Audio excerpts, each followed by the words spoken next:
You know, I'm a Nana. In fact, I'm Nana Dana.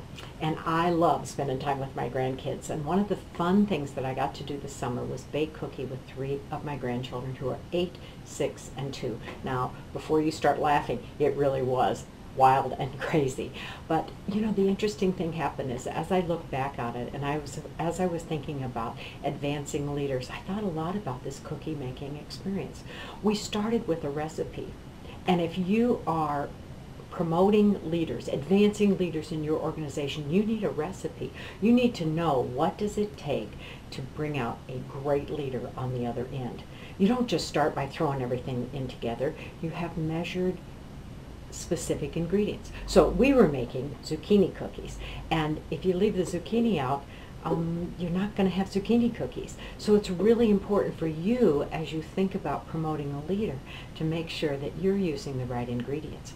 Do you have enough activities about recruiting? Do you have enough activities about developing their sales acumen? Do you have enough activities built in about resilience, and so that they learn these are the ingredients that are going to make them a great leader? It's going to make a great cookie. So that was the first thing I thought about. And then the second thing I thought about is that we did not use a cookie cutter for all of these zucchini cookies. We dropped them, and each one looked a little bit different. And you can only imagine, when we had 6-year-olds dropping them, they looked very different than the ones that the 2-year-olds were dropping.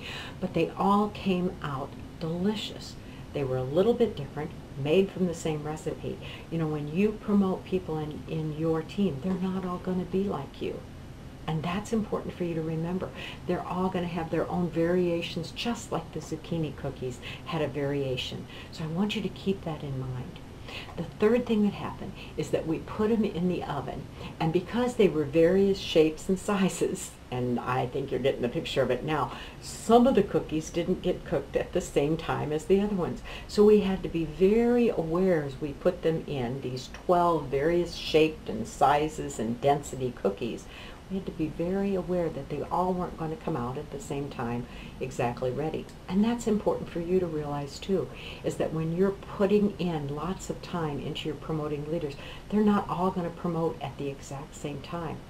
The last lesson I learned is that sometimes you're going to have some waste. And you know, we don't want to do that. We want every single person that we work with to be the strong, perfect, exact leader that we think we are. And guess what? They're not all going to be. And so we had some cookies that we brought out that maybe got a little bit burnt on the edges and really weren't edible. You know what? But what I knew is that by what we learned as we did and worked those cookies was really a benefit. You know, so that the 2-year-old who was in there getting her hands dirty and having fun with it, maybe her cookies didn't come out as good as the 8-year-old. But you know what? She learned something in the process. And that's kind of what happens when you're working with future leaders. They may not all make it, but they're going to learn something about themselves. They're going to be a better consultant. They're going to be a better team member because they've made the effort to become a leader on your team. So when I say, you know, promoting is not a cookie cutter experience, it's not, but it is a cookie making experience. And I hope this helps you to kind of get a picture of what can happen on your team this year as you decide to be able to launch more leaders.